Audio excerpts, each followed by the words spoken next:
Good morning, this is Daksh here. मैं भारत के independence से लेके आज तक की स्टोरी पे कुछ मेरे विचार व्यक्त करना चाहूँगा। I start with this. जननी जन्मभूमिश्च सर्वागपि गरीयसी। इसका मतलब है mother and motherland are superior to even heaven. सोचने वाली बात है कि हमारे देश को 80 साल हो गए इंडिपेंडेंट हुए, बट साल दर साल बूढ़े होने की जगह वो जवान होते जा रहा है। और उसका रीज़न हमारे जैसे ही हम ही यूथ हैं, हमारा डेमोग्राफी बहुत ही ज़्यादा यंग है और ये हमारे लिए बहुत ही बड़ा एडवांटेज है। तो अगर हम इंडिपेंडेंस से देखें 1950s एंड 1960s, हमारे पास गेहूँ और rice, we didn't have enough food to even feed our people. We used to be on a beggar's bowl for basic necessity. US से मांगना पड़ता था, wheat import करना पड़ता था, and this lasted till 1960s.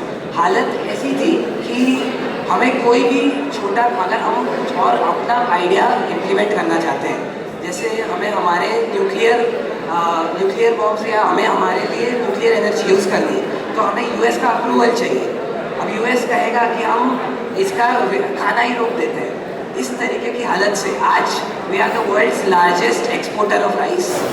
तो फूड में we are self reliant. And even आज किसी भी और देश में जब ऐसी फ्लड, फैमिन, ऐसा कुछ कोई भी डिज़ास्टर आता है, तो हमारा देश खड़ा रहता है उस देश को सपोर्ट करने के लिए। We have seen this even during Covid. The Western countries, they were not giving us the vaccines. सारा produce करके they were selling it at a high cost. India came forward not just to support its own population, but also the African continent and other countries जो इसके afford नहीं कर पाते थे। दूसरी बात है स्पेस सेक्टर। अगर हम देखें 1950-60s, आई एम श्योर आप सबको पता होगा, वो बुलॉक कार्ट में रॉकेट उसके पार्ट्स हम लेके जा रहे हैं। उससे वो एक रेसिस्ट कार्टून भी बनते थे कि India will enter the space club via bullock cart. Today we are among the only few 5-6 nations who have landed near the lunar south pole. And अभी हाल ही में स्काईरूट एरोस्पेस का विक्रम-1 फर्स्ट प्राइवेट ऑर्बिट इंडिया का launch हुआ। So from there to now that is also a sort of आत्मनिर्भरता, self reliance even in the space sector. और तीसरी बात हम करें इकोनॉमी की, तो उस टाइम पे 200-250 रुपये की हमारी पर कैपिटा इनकम होती थी 1950 के वक्त। तो उस right now we are at 2.2 lakh rupees. I know developed nations US, Europe के सामने काफ़ी कम है, बट स्टिल वो ग्रोथ है। आज हम वर्ल्ड 5th लार्जेस्ट, वो डॉलर और रुपये का भाव थोड़ा इधर उधर होते रहता है, वरना 4th, 5th, 6th घूमते रहते हैं। तो but where we have reached, yes हमारे देश में प्रॉब्लम्स हैं, यूनिक प्रॉब्लम्स हैं क्योंकि काफ़ी पॉपुलेशन बढ़ा है, बट हमारे देश में इतना जज्बा है। लाइक इवन जब मैं आपको देखता हूँ, मेरे इतने दोस्त, बैचमेट्स, आपके पास इतनी एनर्जी है, इतने इंटेलिजेंट लोग हैं, इतने बढ़िया आइडियाज़ हैं। अगर ये youth, if this we are able to combine with the resources of our country, the government support, the industry, what wonders we can do.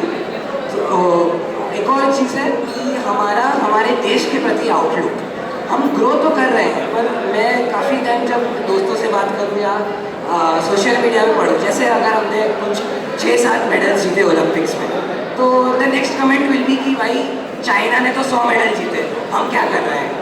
तो अगर कुछ टेक्नोलॉजी में यहाँ पे कोई डेटा सेंटर बन रहा है या हमारा आईटी सेक्टर काफ़ी अच्छा परफॉर्म कर रहा है, तो फिर उसमें भी कि भाई यूएस तो एआई में इतना आगे निकल गया है, इतना फंडिंग उनको उस देश में मिल रहा है, यहाँ पे तो कुछ भी नहीं है।